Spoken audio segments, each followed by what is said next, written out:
నమస్తే యంత్రి న్యూస్ కు స్వాగతం. నా పేరు మహిత్. ముందుగా ముఖ్యాంశాలు. అమరావతిలో ప్రజా ప్రతినిధుల క్వార్టర్స్ పరిశీలించిన మంత్రి నారాయణ. రాజధానిపై రాజకీయ కుట్ర సరికాదని హితవు.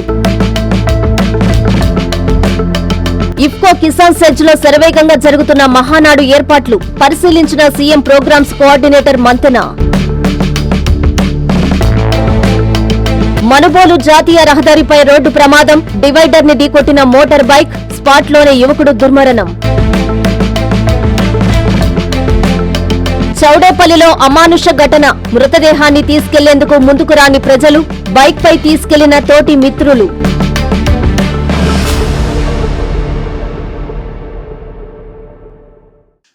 ఉమ్మడి నెల్లూరు జిల్లాలో హనుమాన్ జయంతి ఉత్సవాలు అత్యంత వైభవంగా జరిగాయి. అభయాంజనేయ స్వామి వారికి ప్రత్యేక పూజలు, అభిషేకాలు నిర్వహించి మొక్కులు తీర్చుకున్నారు. ఈ వేడుకల్లో టీడీపీ నేతలు పాల్గొని స్వామివారిని దర్శించి తీర్థ ప్రసాదాలు స్వీకరించారు. నెల్లూరు జిల్లా రాపూరు మద్దెరమడుగు సెంటర్నున్న శ్రీ మహావిష్ణువు అయ్యప్ప దేవాలయం వద్ద ఉన్న భారీ హనుమంతుని విగ్రహం వద్ద హనుమాన్ జయంతి వేడుకలు వైభవంగా నిర్వహించారు. హనుమంతుని జయంతిని పురస్కరించుకొని ఆలయ కమిటీ, అర్చకులు ఆంజనేయ స్వామివారికి అభిషేకాలు, ప్రత్యేక పూజలు నిర్వహించారు. భక్తులు అధిక సంఖ్యలో పాల్గొని జై శ్రీరామ్, జై హనుమాన్ అంటూ నినాదాలు చేసి స్వామివారిని దర్శించుకొని మొక్కులు తీర్చుకొని స్వామివారి తీర్థ ప్రసాదాలు స్వీకరించారు. పూజా కార్యక్రమాల అనంతరం ఆలయ కమిటీ ఆధ్వర్యంలో భక్తులకు అన్నదాన కార్యక్రమాన్ని నిర్వహించారు.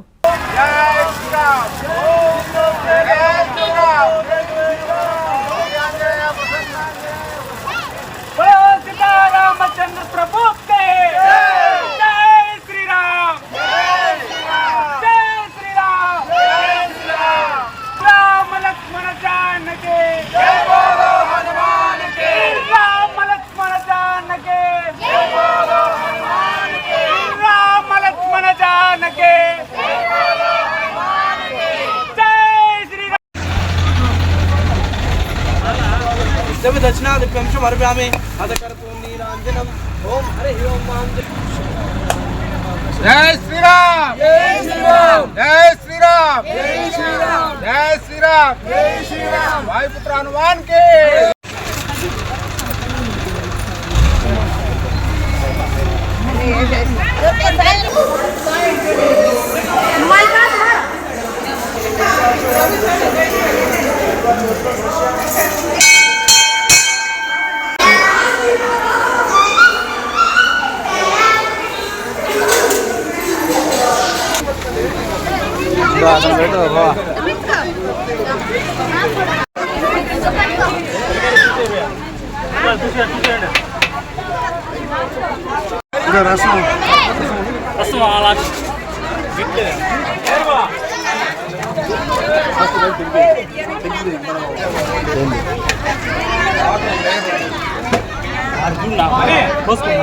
నెల్లూరు జిల్లా సంగమండలం జంగాలదొరువు గ్రామంలోని అభయగిరి ఆంజనేయ స్వామి ఆలయంలో గ్రామ ప్రజల సహకారంతో హనుమాన్ జయంతి వేడుకలను అత్యంత భక్తి శ్రద్ధలతో నిర్వహించారు. స్వామివారికి ప్రత్యేక పూజలు నిర్వహించి అభిషేకాలు చేశారు. ఆలయ ప్రాంగణంలో ప్రత్యేక హోమాలు నిర్వహించారు. భక్తులు స్వామివారిని దర్శించుకొని తీర్థ ప్రసాదాలు స్వీకరించారు. ఈ పూజలకు ఎదురు బాలాజీ, విజయ దంపతులు ఉభయకర్తలుగా వ్యవహరించారు.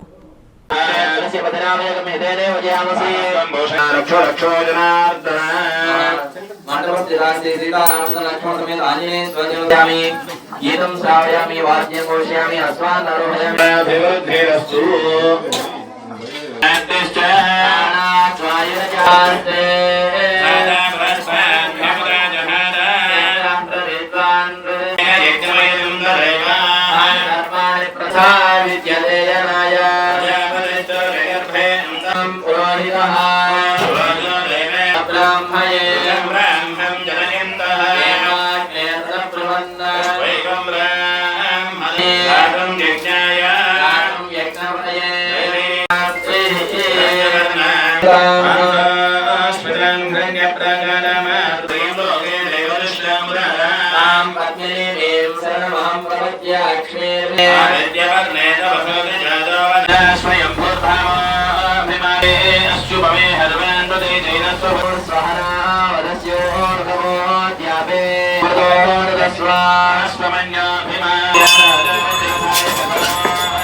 నెల్లూరు జిల్లా కోవూరు పట్టణంలోని మంతబైలు సెంటర్ వద్ద వెలసి ఉన్న శ్రీ వీరాంజనేయ స్వామి దేవస్థానంలో హనుమాన్ జయంతి వేడుకలు అత్యంత వైభవంగా జరిగాయి. ఈ వేడుకల్లో MLA Vemireddy Prashant Reddy, AP environment management corporation chairman Polamreddy Dinesh Reddy, Waqf board chairman Abdul Aziz పాల్గొని స్వామివారికి ప్రత్యేక పూజలు నిర్వహించారు. 2024లో కోవూరు నియోజకవర్గంలో అత్యధిక మెజారిటీతో ఎమ్మెల్యేగా విజయం సాధించినందున తెలుగుదేశం పార్టీ అధికారం చేపట్టిన శుభ సందర్భంగా 1001 టెంకాయలు కొట్టి శ్రీ వీరాంజనేయ స్వామికి మొక్కు తీర్చుకున్నారు. అజీజ్, పోలంరెడ్డిలు ఎమ్మెల్యేతో కలిసి ఆలయం వద్ద టెంకాయలు కొట్టారు. అనంతరం అర్చకులు ఆలయ మర్యాదపూర్వకంగా పూర్ణ కుంభంతో ఘన స్వాగతం పలికారు. వారికి అర్చకులు హారతులు అందజేసి శాలువాలతో సత్కరించారు. వీరాంజనేయ స్వామి ఆశీస్సులు నియోజకవర్గ ప్రజలపై ఎల్లవెల్లలా ఉండాలని భగవంతుణ్ణి ప్రార్థించారు. ఈ సందర్భంగా టీడీపీ నేతలు ఇంతా మల్లారెడ్డి, గాజుల అశోక్ కుమార్ మీడియాతో మాట్లాడారు. ఈ కార్యక్రమంలో కూటమి నేతలు పడుగుపాడు సొసైటీ చైర్మన్ శ్యాంసుందర్ రెడ్డి, సుబ్బారావు, శ్రీనివాసులు, సుబ్బానాయుడు, మల్లికార్జున్ రెడ్డి, విజయబాబు, వెంకటరమణమ్మ తదితరులు పాల్గొన్నారు.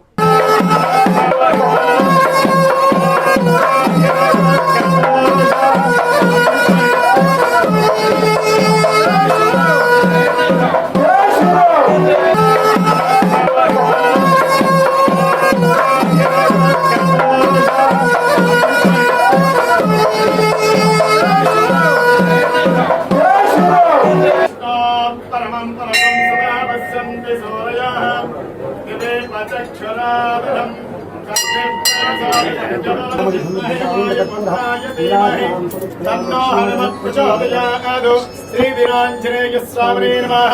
అనంత కర్పూర నీరాజనం సువర్ణ మనాన్నే పురుషామే చక్రే భాగం నిర్మాణ్యాయుధాక్షాయం చంద్రమాయో సుమంగళేరియం వదోరిమానం సమేతతిష్టతే.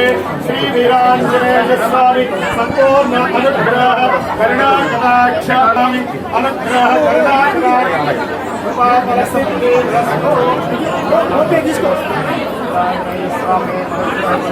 అస్సాం ముఖ్యమంత్రి ప్రమాణ స్వీకారోత్సవానికి సీఎం చంద్రబాబు, మంత్రి లోకేష్లు బయలుదేరారు. ఢిల్లీలోని విమానాశ్రయంలో ఇరువురికి నెల్లూరు ఎంపీ వేమిరెడ్డి ప్రభాకర్ రెడ్డి ఘనంగా వీడ్కోలు పలికారు. ఏపీ సీఎం చంద్రబాబు, రాష్ట్ర ఐటీ, విద్యాశాఖ మంత్రి నారా లోకేష్ సోమవారం ఢిల్లీలోని ఇందిరాగాంధీ అంతర్జాతీయ విమానాశ్రయం నుండి అస్సాంకు బయలుదేరారు. గౌహతిలో జరగనున్న నూతన ముఖ్యమంత్రి ప్రమాణ స్వీకార కార్యక్రమానికి వారు విశిష్ట అతిథులుగా హాజరు కానున్నారు. ఈ సందర్భంగా విమానాశ్రయం వద్ద నెల్లూరు పార్లమెంట్ సభ్యులు వేమిరెడ్డి ప్రభాకర్ రెడ్డి ముఖ్యమంత్రికి లోకేష్ కి ఘనంగా వీడ్కోలు పలికారు. అస్సాంలో బీజేపీ నూతన ప్రభుత్వ ఏర్పాటు వేడుకల్లో పాల్గొనేందుకు వెళ్తున్న ముఖ్యమంత్రి బృందానికి ఎంపీ వేమిరెడ్డి శుభాకాంక్షలు తెలియజేశారు. ఢిల్లీ పర్యటనను ముగించుకుని ప్రత్యేక విమానంలో గౌహతికి వెళ్లిన ముఖ్యమంత్రి అక్కడ కార్యక్రమం ముగిసిన అనంతరం తిరిగి రాష్ట్రానికి చేరుకోనున్నారు. కొందరు కావాలని పనిగట్టుకుని రాజధాని అమరావతిపై రాజకీయ కుట్రలు చేస్తున్నారని మంత్రి పొంగూరు నారాయణ ఆరోపించారు. అమరావతిలో జరుగుతున్న ఎమ్మెల్సీ క్వార్టర్లను ఆయన పరిశీలించారు. నిజాలు తెలుసుకుని మాట్లాడాలని వైసీపీ నేతలకు హితవు పలికారు నారాయణ. రాజధాని అమరావతిలో ఎమ్మెల్సీ క్వార్టర్లను మంత్రి నారాయణ పరిశీలించారు. ఈ పనులు చివరి దశకు చేరుకున్నాయి. ఈ సందర్భంగా మంత్రి నారాయణ మాట్లాడుతూ అమరావతిలో పనులు వేగవంతంగా జరుగుతున్నాయన్నారు. అమరావతిలో జరుగుతున్న పనులపై పక్క రాష్ట్రాల్లో మాట్లాడుకుంటున్నారని తెలిపారు. 30,753 మంది రైతులు 35,017 ఎకరాలు రాజధానికి భూములు ఇచ్చారన్నారు.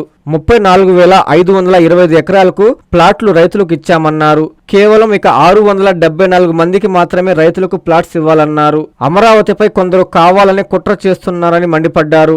మిగతా రైతులు కొందరు కోర్టులకు వెళ్లడం కుటుంబ వివాదాల నేపథ్యంలో ఆగి ఉన్నాయని స్పష్టం చేశారు. రోడ్స్ కావచ్చు, లేఅవుట్స్ రోడ్స్ కావచ్చు, అధికార భవనాలు కావచ్చు, అదేవిధంగా ఏదైతే ఐకానిక్ టవర్స్ ఉన్నాయో ఎంతో వేగవంతంగా జరుగుతున్నాయి. అయితే దీని మీద అక్కడక్కడ అప్పుడప్పుడు అంటే ఈ జరిగే వేగాన్ని ఎంతో వేగంగా జరుగుతుంది. ఇక్కడ కాదు, పక్క రాష్ట్రాల్లో డిస్కస్ చేసుకుంటున్నారు. పక్క రాష్ట్రాల్లో తెలుగువాడు ఎక్కడున్నా దీని మీద డిస్కషన్ జరుగుతుంది, బ్రహ్మాండంగా జరుగుతుంది. మనం పోయి చూసి ఇచ్చామని. ఈ పరిస్థితుల్లో అక్కడక్కడ వాళ్ళు ఏం మాట్లాడుతున్నారో వాళ్ళకి తెలియదు. 30,753 మంది రైతుల్లో 30,079 మందికి అలాట్ చేశాము. 674కే. అది కూడా చేయాల్సింది 489 ఎకరాలు. అది కూడా ఎందుకు డిలే అవుతుందో కారణం చెప్తాను. కోర్టు కేసులు 65 మంది రైతుల వద్ద ఉన్నాయి. వాళ్ళ మధ్య మన కాదు, కోర్టులో కేసు అన్నదమ్ములు కావచ్చు, బంధుమిత్రులు కావచ్చు. 65 మంది రైతులు 111 ఎకరాలు. అంటే అలాట్ చేయాల్సిన 489 ఎకరాల్లో వాళ్ళ కోర్టు కేసులు వాళ్ళు విత్డ్రా చేసుకునే తప్ప ఈ 119 ఎకరాలు మేము చేయలేము. అది ముందే చెప్పాము. అదేవిధంగా అసైన్ కేటగిరీ 4 45 మంది రైతులు 52 ఎకరాలు, అది కూడా ఏజీ గారితో డిస్కస్ చేస్తున్నాం. ఆ 45 మంది రైతులకి 52 ఎకరాలు కూడా వీలైన తొందరలో పరిష్కరిస్తాం. తర్వాత 12 సెంట్ల కంటే తక్కువ ఇచ్చిన వాళ్ళకి యాక్చువల్గా టీడీఆర్ బాండ్స్ ఇస్తాం. వాళ్ళు 324 ఉంటారు. దీంట్లో 674లో 324 మంది రైతులు 34 ఎకరాలు, అది కూడా మొత్తం కలిస్తే 34 ఎకరాలు, మొత్తం కలిసి అదంతా చేయాలి. వాళ్ళకి టీడీఆర్ బాండ్స్. ఇఫ్కో కిసాన్ సెజ్లో శరవేగంగా జరుగుతున్న మహానాడు ఏర్పాట్లను CM programs coordinator Mantena Satyanarayana పరిశీలించారు. ఎక్కడా ఎలాంటి లోటుపాట్లు లేకుండా చూడాలని ఆయన నేతల్ని సూచించారు. నెల్లూరు జిల్లా కోవూరు నియోజకవర్గం కొడవలూరు మండలం రాచర్లపాడులోని ఇఫ్కో కిసాన్ సెజ్ ప్రాంగణంలో ఈ నెల 27, 28, 29 తేదీలలో 3 రోజుల పాటు తెలుగుదేశం పార్టీ అధిష్టానం ఎంతో ప్రతిష్టాత్మకంగా మహానాడు కార్యక్రమానికి శ్రీకారం చుట్టింది. ఈ నేపథ్యంలో సెజ్ ప్రాంగణంలో ఏర్పాట్లు చకచకా జరుగుతున్నాయి. ఈ ఏర్పాట్లను CM programs coordinator Mantena Satyanarayana Raju పరిశీలించారు. లక్షలాది మంది తరలి వచ్చే మహానాడులో ఎవరికి ఎక్కడ ఎలాంటి ఇబ్బందులు తలెత్తకుండా చూడాలని ఆయన నేతల్ని ఆదేశించారు.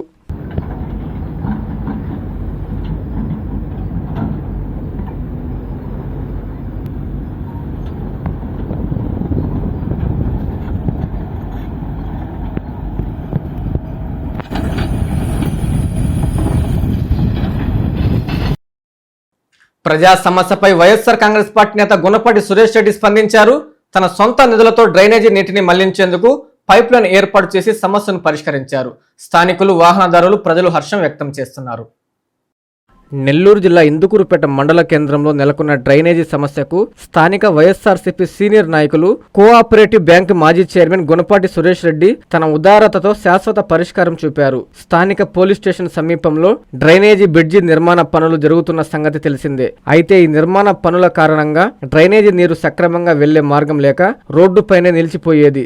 దీనివల్ల నిల్వ ఉన్న నీటి నుండి తీవ్రమైన దుర్వాసన వస్తూ ప్రజల ఆరోగ్యంపై ప్రభావం చూపుతుంది. రోడ్డు పక్కన ఉన్న వ్యాపారులు కనీసం దుకాణాలు తెరుచుకోలేని పరిస్థితి నెలకొంది. బురదమయంగా మారిన రోడ్డుపై ప్రయాణించడం వాహనదారులకు నరకప్రాయంగా మారింది. ఈ సమస్యను కాంట్రాక్టర్లు గాని, సంబంధిత అధికారులు గాని పట్టించుకోకపోవడంతో స్థానికులు పడుతున్న ఇబ్బందులను చూసిన సురేష్ రెడ్డి చలించిపోయారు. కేవలం విమర్శలు చేయడానికే పరిమితం కాకుండా ఆయన తన సొంత ఖర్చులతో పైప్లైన్ నిర్మాణానికి పూనుకున్నారు. రోడ్డుపై ప్రవహిస్తున్న డ్రైనేజీ నీటిని మళ్లించేందుకు అవసరమైన పైపులను వేయించి నీరు సాఫీగా వెళ్లేలా ఏర్పాట్లు చేశారు. తద్వారా ఆ ప్రాంతంలో దుర్వాసన పోవడమే కాకుండా రాకపోకలకు మార్గం సుగమమైంది. ప్రభుత్వ నిధుల కోసం వేచి చూడకుండా ప్రజల కష్టాలను తీర్చడమే లక్ష్యంగా సురేష్ రెడ్డి చేసిన ఈ పనిపై స్థానిక దుకాణదారులు, వాహనదారులు, ప్రజలు హర్షం వ్యక్తం చేస్తున్నారు. ప్రజా సమస్యల పట్ల ఆయనకు ఉన్నత నిబద్ధతకు ఇది నిదర్శనమని కొనియాడుతున్నారు. అరకు వ్యాలీ క్యాప్ షాప్ ను ఎమ్మెల్యే ఇంటూరి నాగేశ్వరరావు ప్రారంభించారు. సీఎం చంద్రబాబు నాయుడు అరకు కాఫీకి అంతర్జాతీయ స్థాయి గుర్తింపు తీసుకొచ్చారని ఆయన చెప్పారు. ప్రకాశం జిల్లా కందుకూరు పట్టణంలో రాష్ట్ర ప్రభుత్వం సహకారంతో పురపాలక శాఖ, మెప్మా ఆధ్వర్యంలో అరకు వ్యాలీ కాఫీ షాపు ప్రారంభోత్సవ కార్యక్రమం ఘనంగా జరిగింది. ఈ కార్యక్రమానికి ఎమ్మెల్యే ఇంటూరి నాగేశ్వరరావు ముఖ్య అతిథిగా విచ్చేశారు. ఈ సందర్భంగా ఎమ్మెల్యే వ్యాలీ కాఫీ షాపును ప్రారంభించారు. అనంతరం ఎమ్మెల్యే మాట్లాడుతూ అరకు వ్యాలీ కాఫీ షాపును ప్రకాశం జిల్లాలో మొదటగా కందుకూరులో ఏర్పాటు చేసినట్లు తెలిపారు. అరకు ప్రాంతంలో పండించిన గింజలతో తయారు చేసిన కాఫీ రుచి అమోఘమని చెప్పారు. సీఎం చంద్రబాబు నాయుడు అరకు కాఫీకి అంతర్జాతీయ స్థాయి గుర్తింపు తీసుకువచ్చారని అన్నారు. మహిళలు ఆర్థికంగా నిలదొక్కునేందుకు ప్రభుత్వం అనేక కార్యక్రమాలు చేయడంతో పాటు ప్రోత్సాహకాలు కూడా అందిస్తుందని తెలిపారు. వాటిని సద్వినియోగం చేసుకుని ప్రతి మహిళ మరికొంతమందికి ఉపాధి కల్పించాలని ఎమ్మెల్యే సూచించారు. ఈ కార్యక్రమంలో మున్సిపల్ కమిషనర్ కె అనుష, నాయకులు ఉప్పుటూరి శ్రీనివాసరావు, చిలకపాటి మధు, బెజవాడ ప్రసాద్, చెదలవాడ కొండయ్య, మెప్మా ఆర్పీలు, గ్రూప్ సభ్యులు తదితరులు పాల్గొన్నారు. రాష్ట్ర ముఖ్యమంత్రి గారు ఏవైతే మన ఆంధ్రప్రదేశ్ లో ప్రసిద్ధిగాంచిన అరకు కాఫీ అంటే మనందరం కూడా తెలిసిన విషయమే. మనం అరకు వెళ్ళినప్పుడు కంపల్సరిగా కూడా ఆ కాఫీ గింజలు తీసుకొచ్చుకొని కాఫీ చేసిన పరిస్థితి. అటువంటి మన ప్రాంతంలో పండించిన ప్రొడక్ట్ ని మన ప్రాంతంలోనే డెవలప్ చేసి, అలాగే మహిళలకి వాళ్ళ కాళ్ళ మీద వాళ్ళు నిలబడాలని చెప్పి ఈ రోజు అరకు కాఫీలు కానీ, టీ క్యాంటీన్లు కానీ ఏర్పాటు చేయడం జరుగుతూ ఉంది. రాష్ట్ర ముఖ్యమంత్రి గారు ఒక ముందు చూపుతో ఈ రాష్ట్రంలో ప్రతి మహిళ కూడా వాళ్ళ కాళ్ళ మీద వాళ్ళు నిలబడి కుటుంబాన్ని ముందుకు తీసుకుపోయే విధంగా వాళ్ళని ప్రోత్సహించాలని చెప్పి రాష్ట్ర ముఖ్యమంత్రి గారు ఆలోచన తగ్గట్లుగా జిల్లాలోనే ప్రప్రథమంగా మన పీడీ గారు సహాయ సహకారాలు అలాగే కమిషనర్ గారి సహాయ సహకారాలతో ఈరోజు కందుకూరు పట్టణంలో ఈ అరకు కాఫీ ఏర్పాటు చేసినందుకు వాళ్ళకు కూడా హృదయపూర్వక ధన్యవాదాలు తెలియజేసుకుంటా ఉన్నాం. అత్తను హత్య చేసిన కోడలు వియంకురాలిని కావలి రూరల్ పోలీసులు అరెస్ట్ చేశారు. వివాహేతర సంబంధానికి అత్త అడ్డు తగులుతుందన్న కక్షతోనే మైనంపాటి మాధవిని హత్య చేసినట్లు డీఎస్పీ వివి రమణ మీడియా సమావేశంలో వివరాలు తెలియజేశారు. దగదర్తి మండలం సున్నపబట్టిలో మైనంపాటి మాధవి హత్య కేసును పోలీసులు ఛేదించారు. అరెస్టు చేసిన ముద్దాయిలను కావలి రూరల్ సర్కిల్ పోలీస్ స్టేషన్ వద్ద మంగళవారం మీడియా ముందు ప్రవేశపెట్టి డీఎస్పీ వివి రమణకుమార్ వివరాలను వెల్లడించారు.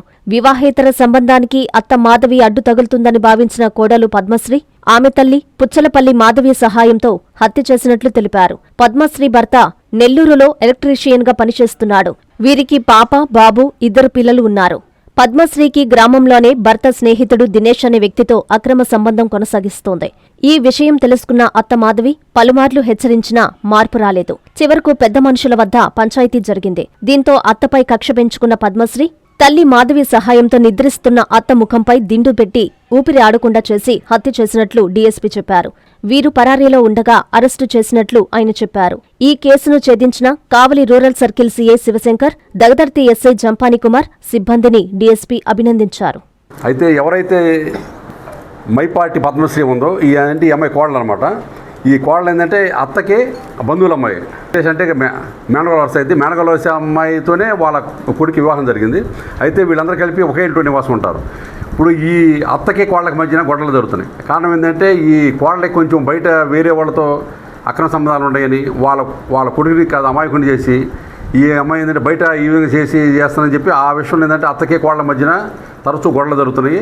వాళ్ళ ఫ్యామిలీలో కూడా గొడవలు వస్తే ఎట్లా సరే ఏంటంటే మా అత్త నాకు అడ్డుగా ఉంటుందా అనే అభిప్రాయం ఈ అమ్మాయి కోళ్ళలో కలిగింది. కోళ్ళకి ఎట్లా సరే అడ్డు తొలగించుకోవాలనే ఉద్దేశంతో ఇప్పుడు మనం లేడీస్ ఏంటంటే ఈ మధ్యన కాదు టీవీ సీరియల్స్ లేకపోతే యూట్యూబ్లో ఆ టీవీలో మొత్తం చూస్తుంటారు కదా, ఆ విధంగా నేర ప్రవృత్తి ఏ విధంగా చేయాలి అనేది ఆ అమ్మాయి ఎంచుకొని ఏంటంటే ఎట్లయినా సరే మొత్తమే అడ్డు తొలగించుకోవాలి. ఏంటంటే వాళ్ళ భర్త ఏంటంటే కొంచెం డ్రింకింగ్ అలవాటు ఉందో అతను పెద్ద పట్టించుకోడు, అమాయకుడిలాగా ఉంటాడు. ఏంటంటే ఈ అమ్మాయి ఇంట్లో పెద్ద ఈ అమ్మాయి కాబట్టి మా అత్త నాకు అడ్డుగా ఉంటుందా, అతను అడ్డు తొలగిసేస్తే నాకు ఇంకా నేను చేస్తున్న కార్యకలాపాలకి ఇంకెవరు అడ్డు ఉండరు అనే ఉద్దేశం ఏంటంటే ఆమె ప్లాన్ చేసుకొని ఆ అమ్మాయి వాళ్ళ అమ్మని కాడ పిలిపించుకొని అర్ధరాత్రి పూట 1 గంటప్పుడు మంచం మీద నిద్రపోయినామనంటే వీళ్ళేమో లోపల పనుకొని ఉన్నారు.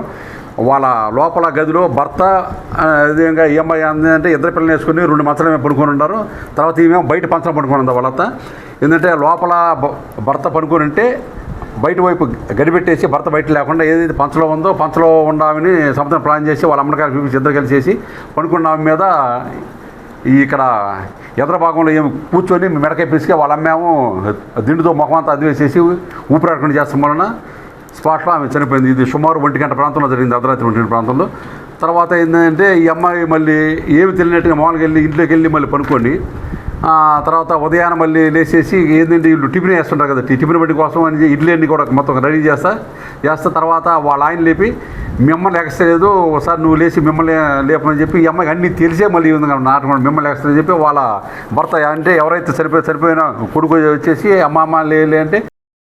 నెల్లూరు జిల్లా మనుబోలులో రోడ్డు ప్రమాదం చోటు చేసుకుంది. ఓ యువకుడు మోటార్ బైక్పై వెళ్తూ డివైడర్ని ఢీకొట్టాడు. ఈ ప్రమాదంలో యువకుడు స్పాట్లోనే మృతి చెందాడు. మృతుడు రామాపురానికి చెందిన కొత్తలూరు కళ్యాణ్గా పోలీసులు గుర్తించారు. ఘటనపై కేసు నమోదు చేసి దర్యాప్తు ప్రారంభించారు పోలీసులు.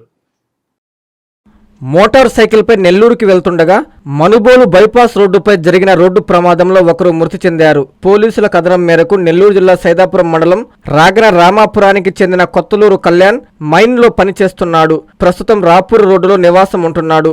మంగళవారం ఉదయం నెల్లూరులో పని ఉండటంతో సైదాపురం నుండి నెల్లూరులో మోటార్ సైకిల్పై బయలుదేరాడు. మనుబోలు బైపాస్ రోడ్డు వద్ద ఉన్న డివైడర్ ఢీకొని ఎక్కడికక్కడే చనిపోయాడు. ఈ మేరకు ఎస్ఐ శివరాకేష్ సంఘటనా స్థలాన్ని పరిశీలించి మృతదేహాన్ని పోస్టు మార్టం నిమిత్తం గూడూరు తరలించారు. కేసు నమోదు చేసి దర్యాప్తు చేస్తున్నారు. మానవత్వం మంట గలిసింది. ఓ యువకుడు గుండెపోటుతో మరణిస్తే మృతదేహాన్ని తరలించేందుకు ఒక్క వాహనం కూడా ముందుకు రాకపోవడం దారుణం. దీంతో తన మిత్రులే మోటార్ బైక్పై తోటి మిత్రుడు మృతదేహాన్ని తీసుకెళ్లిన విషాద ఘటన చౌడేపల్లిలో చోటు చేసుకుంది. గుండెపోటుతో యువకుడు మృతి చెందిన ఘటన అన్నమయ్య చౌడేపల్లి మండలంలో చోటు చేసుకుంది. కుటుంబీకుల కథనం మేరకు మండలంలోని పరికెదొన పంచాయతీ ఎగువ మల్లెలవారిపల్లికి చెందిన శ్రీనివాసులు కుమారుడు వెంకటేష్ 2 నెలల ముందు స్థానిక అపోలో మెడికల్స్ లో పనిచేస్తూ ఇటీవల ఆగిపోయాడు. వ్యవసాయ పనులు, క్యాటరింగ్ పనులు చేసుకుంటూ జీవనం సాగిస్తున్నారు. ఈ క్రమంలో మిత్రులు, సమీప బంధువులతో కలిసి కొంతసేపు క్రికెట్ ఆడాడు. తర్వాత ఇంటికి వచ్చి చల్లని నీటితో స్నానం చేసి భోజనం చేశాడు. క్రికెట్ ఆట నుంచి ఇంటికి వచ్చే సమయంలో గుండెలో పట్టేసినట్లు ఉందని మిత్రులకు చెప్పినట్లు తెలిపారు. అన్నం తిన్న తర్వాత ఛాతీ నొప్పి ఎక్కువ కావడంతో అక్కడే కిందకి పడిపోయాడు. వెంటనే స్నేహితుడి సహాయంతో ద్విచక్ర వాహనంలో ఆర్ఎంపీ డాక్టర్ వద్దకు వెళ్లారు. నొప్పి తగ్గకపోవడంతో 108 వాహనంలో స్థానిక పిహెచ్సికి తరలించారు. స్థానిక పిహెచ్సిలో వైద్య సిబ్బంది 108 వాహనంలోని పరీక్షలు చేయగా అప్పటికే మృతి చెందినట్లు తెలిపారు. కాగా వెంకటేష్ మృతదేహాన్ని స్వగ్రామానికి తరలించడానికి ఆటోల కోసం ప్రయత్నించిన ఒక్కరు కూడా రాలేదు. వెంకటేష్ స్వగ్రామంలోని పలు ఆటోలు ఉన్నా అతనిని ఎగువ మల్లెలవారిపల్లెకు చేర్చడానికి ఒక్క వాహనం కూడా రాలేని పరిస్థితి నెలకొంది. దీంతో అతని స్నేహితులు ద్విచక్ర వాహనంలోనే వెంకటేష్ మృతదేహాన్ని ఇంటికి చేర్చారు. తీరా ఇంటికి చేర్చిన వెంకటేష్ కు కొందరు యువకులు నీళ్లు తాపించి సిపిఆర్ చేయగా వామిట్ అయిందని, ఊపిరి ఆడుతుందని తిరిగి మదనపల్లె ప్రైవేట్ ఆసుపత్రికి తరలించారు. అక్కడ పల్స్ లేవని నిర్ధారించడంతో వెంకటేష్ మృతదేహాన్ని తిరిగి ఎగువ మల్లెలవారిపల్లెకు చేర్చారు. మృతుడికి ఇంకా పిల్లలు లేరు. గర్భవతి అయిన భార్య ఉంది. దీంతో గ్రామంలో విషాద ఛాయలు అలుముకున్నాయి. బంధువులు, మిత్రులు ఆటోలు ఉన్నా వెంకటేష్ మృతదేహాన్ని స్వగ్రామంకు చేర్చేందుకు ఒక్కరు కూడా ముందుకు రాకపోవడం, ద్విచక్ర వాహనంలో మృతదేహాన్ని తీసుకురావడం చాలా బాధాకరం. మాజీ మంత్రి కాకాని గోవర్ధన్ రెడ్డి వ్యాఖ్యల్ని టీడీపీ తిరుపతి పార్లమెంట్ గౌరవ అధ్యక్షుడు కొత్తపల్లి రమేష్ తీవ్రంగా ఖండించారు. ఇళ్ల నిర్మాణాలపై వాస్తవాలు తెలుసుకుని మాట్లాడాలని ఆయన మీడియా సమావేశంలో కాకానికి హితవు పలికారు. బ్రహ్మదేవంలో గిరిజనులకు ఇళ్ల స్థలాలు, ఇల్లులు మొదట ఇచ్చింది టీడీపీ ప్రభుత్వంలో సోమిరెడ్డి చంద్రమోహన్ రెడ్డి అని, ఇదే పని గోవర్ధన్ రెడ్డి చేయకపోగా చేసే వారిని విమర్శించడం అలవాటైపోయిందని టీడీపీ తిరుపతి పార్లమెంట్ గౌరవ అధ్యక్షుడు కొత్తపల్లి రమేష్ కుమార్ పేర్కొన్నారు. నెల్లూరు జిల్లా ముత్తుకూరు మండలం బ్రహ్మదేవంలోని టీడీపీ కార్యాలయంలో రమేష్ కుమార్ విలేకరుల సమావేశం ఏర్పాటు చేసి మాట్లాడుతూ మాజీ మంత్రి కాకాని గోవర్ధన్ రెడ్డి వ్యాఖ్యలను ఖండించారు. ఈ సందర్భంగా కొత్తపల్లి మాట్లాడుతూ బ్రహ్మదేవం గిరిజనులకు ప్లాట్లు కేటాయింపు, ఇల్లు నిర్మాణంపై అవాస్తవాలు మాట్లాడొద్దని, వాస్తవాలు మీకు తెలుసా అని ప్రశ్నించారు. ముంపు ప్రాంతంలో గిరిజనులకు స్థలాలు ఇచ్చారని, విలువైన స్థలాలు తమ అనుచరులకు ఇచ్చారని చెప్పారు. 90 లక్షల రూపాయల గిరిజనుల ఇళ్ల కోసం రక్షణ గోడ, డ్రైన్లు నిర్మిస్తున్నామని, ఇది అభివృద్ధి కాదా అని అడిగారు. ఈ కార్యక్రమంలో సాగునీటి సంఘం అధ్యక్షుడు ఆలూరు విష్ణువర్ధన్ రావు, బొబ్బేపల్లి వెంకయ్యనాయుడు, దాసరి శ్రీనివాసులు, పిన్నప్రెడ్డి దయాకర్ రెడ్డి, చింతా సుబ్బిరామిరెడ్డి, మారుబోయిన వెంకట రమణయ్య తదితరులు పాల్గొన్నారు. ఆ 32 ప్లాట్లు కూడా ఎవరైతే గిరిజనులు కాకుండా బ్రహ్మదేవంలో నివసిస్తున్నారో, వ్యాపారాలు చేసుకుంటూ వివిధ రకాల రంగాల్లో ఉండే మీ అనుచరులకి పంచిపెట్టారు ఆ 32 ప్లాట్లు. అది మీకు తెలుసా తెలియదా? మీ అనుచరులు చేసిన పని మీ పర్యవేక్షణలోనే జరిగింది. నవరత్నాల్లో 32 ఇల్లు ఇచ్చారు. ఆ 32 ఎవరికి ఇచ్చారు? అక్కడ ఉండే వీధులు కూడా ఆక్రమణ చేసి ప్లాట్లుగా చేసుకొని పంచుకున్నారు. గిరిజనులకు గట్టించాలని గిరిజనులకు ఎందుకు గట్టించలేదు మీరు? 5 సంవత్సరాల్లో గిరిజనులు ఇల్లు చేయకుండా వేరే ఉన్నత వర్గాల వాళ్ళు, బాగా ఉండేవాళ్ళు, డబ్బులు ఉండేవాళ్ళు, వాళ్ళు ఇల్లు కట్టుకుంటే వాళ్ళ ఇళ్ళకి వచ్చి నిన్న సంతోషం వ్యక్తం చేస్తున్నారు. లక్షలు అమ్ముతాయి. ఒక్కొక్క ప్లాట్ 13 లక్షలు. నిజమే, అది 13 లక్షలకు అమ్ముతున్నది. కానీ వాళ్ళ కోసం, గిరిజనుల కోసం ఎత్తుకునే ప్లాట్లు గిరిజనులకు ఇవ్వకుండా గిరిజనులకు ఎక్కడో మునిగిపోయే స్థలాల్లో, పల్ల ప్రాంతాల్లో ఇచ్చి మంచి ప్లాట్లని మీ అనుయాయులకు ఇవ్వడం, ఇది ధర్మమా? ఇది పద్ధతా? మీరు మళ్ళా చంద్రమోహన్ రెడ్డి గారి గురించి మాట్లాడతారు. 75 ఏళ్ల లీలా మహల్ థియేటర్ను మే 14న తిరిగి పునఃప్రారంభిస్తున్నామని నిర్వాహకులు మాగుంట ఆదిత్యారెడ్డి తెలిపారు. ప్రముఖ సినీ నటుడు సూర్య సినిమాతో షోలు ప్రారంభమవుతాయని ఆయన మీడియా సమావేశంలో వివరించారు. ఈ నెల 14 నుంచి లీలా మహల్ను పునఃప్రారంభిస్తున్నట్లు నిర్వాహకులు మాగుంట ఆదిత్యారెడ్డి ప్రకటించారు. నెల్లూరు నగరంలోని థియేటర్లో ఏర్పాటు చేసిన మీడియా సమావేశంలో ఆయన మాట్లాడుతూ 75 సంవత్సరాల నుంచి ప్రేక్షకులకు లీలామహల్ చక్కటి వినోదాన్ని అందిస్తుందన్నారు. ఈ నెల 14న సూర్య సినిమాతో సినిమా షోలు ప్రారంభమవుతాయన్నారు. టికెట్ ధరను 250+ GSTగా నిర్ణయించామన్నారు. మొత్తం 5 షోలకు తమకు అనుమతి ఉన్నట్లు తెలిపారు. ఇంకా లీలామహల్ గురించి ఏం చెప్పారో ఆదిత్యారెడ్డి మాటల్లోనే విందాం. లీలామహల్ May 14న పబ్లిక్కి ఓపెన్ చేస్తున్నాం. సో అందరూ వచ్చి మంచి వండర్ఫుల్ ఎక్స్పీరియన్స్ అందరూ కూడా లీలామహల్లో ఎంజాయ్ చేస్తారని అందరినీ కూడా కోరుకుంటున్నాం. సినిమా అంతా చాలా లోలో ఉంది, అంతా బిజినెస్ అయిపోయింది, ఏం లేదు సినిమా అంత బిజినెస్, ఎవరు రావటం లేదు అన్నీ చెప్తా ఉన్నారు.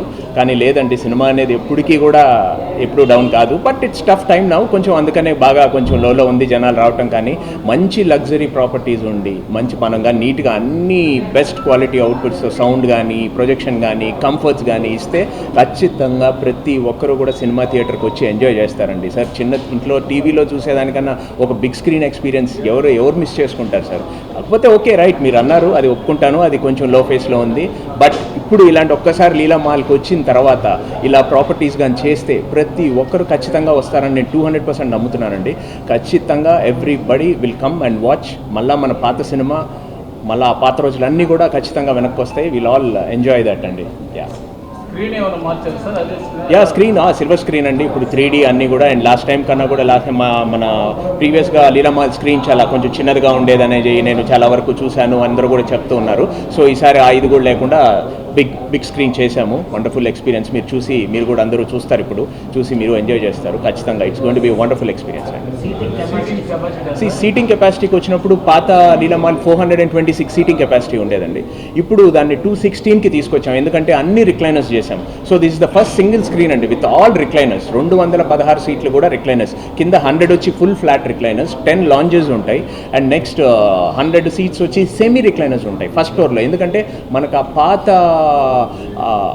రెట్రో స్టైల్ థియేటర్స్ ఆ లుక్ పోకూడదని, ఆ సింగిల్ స్క్రీన్ అట్మాస్ఫియర్ అలాగే ఉండాలని చెప్పి, సో దానికోసం మేము చాలా కష్టపడ్డాం దీన్ని. ఆ సీట్స్ అన్నీ కూడా దాన్ని కరెక్ట్గా మూవీ ఎక్స్పీరియన్స్ అందరికీ బాగుండేలాగా చేయాలని చెప్పి చాలా జాగ్రత్తలు తీసుకున్నాం. ఇప్పుడు అందరూ మీరు చూసి మీరే మీ వాల్యుబుల్ ఫీడ్బ్యాక్ ఇవ్వాలని నేను కూడా కోరుకుంటున్నాను దాని మీద. సార్ టికెట్ ప్రైజెస్ మన అంతా recline price as per government norms 250 plus GST 295. All అన్ని సీట్స్ ఒకే ప్రైసింగ్ అండి, 295. ఫస్ట్ కింద గోల్డ్ క్లాస్ ఉంటుంది, బాల్కనీ వచ్చి అప్పర్ లాబీ అండి. సో అన్నీ కూడా 295 అండి. చిత్తూరులో 7 గంగమ్మలకు అంగరంగ వైభవంగా పూజలు నిర్వహించారు. వంశ పారంపర్య ధర్మకర్త CK బాబుతో పాటు MLA Gurajala Jaganmohan, CUDA chairperson Hemalatha, MLC దొరబాబులు అమ్మవార్లను దర్శించి ప్రత్యేక పూజలు నిర్వహించారు. చిత్తూరు నగరంలో ఆనవాయితీగా ప్రతి ఏటా గ్రామ సరిహద్దుల్లో 7 గంగమ్మలను ప్రతిష్ఠించి అంగరంగ వైభవంగా పూజలు చేస్తారు. ఇందులో భాగంగా మంగళవారం ఉదయం చిత్తూరు బజారు వీధిలో ప్రధానంగా ప్రాచుర్యం పొందిన నడివీధి గంగమ్మను వంశపారంపర్య ధర్మకర్త మాజీ శాసనసభ్యులు CK బాబు కుటుంబ సభ్యులతో దర్శించుకున్నారు. ఈ కార్యక్రమంలో CK బాబుతో పాటు చిత్తూరు శాసనసభ్యులు గురజాల జగన్మోహన్, చుడా చైర్మన్ కటారి హేమలత, మాజీ ఎమ్మెల్సీ దొరబాబులు తొలి పూజ చేసి మొక్కులు తీర్చుకున్నారు. అనంతరం చిత్తూరు శాసనసభ్యులు గురజాల జగన్మోహన్ కొంగారెడ్డిపల్లి, గిరింపేట, కట్టమంచి, దొడ్డిపల్లి, మురుకంబట్టు, సంతపేట, ఓబినపల్లిలో ప్రతిష్ఠించిన గంగమ్మలకు సారి సమర్పించి మొక్కులు తీర్చుకున్నారు.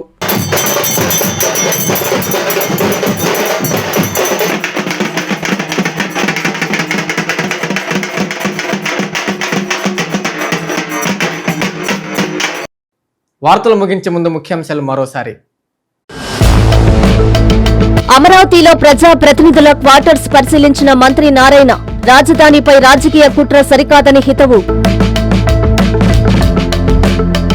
ఇఫ్కో కిసాన్ సెజ్ లో శరవేగంగా జరుగుతున్న మహానాడు ఏర్పాట్లు పరిశీలించిన CM programs coordinator Mantena. Manubolu జాతీయ రహదారిపై రోడ్డు ప్రమాదం, డివైడర్ ని ఢీకొట్టిన మోటార్ బైక్, స్పాట్లోనే యువకుడు దుర్మరణం. చౌడేపల్లిలో అమానుష ఘటన, మృతదేహాన్ని తీసుకెళ్లేందుకు ముందుకు రాని ప్రజలు, బైక్ పై తీసుకెళ్లిన తోటి మిత్రులు.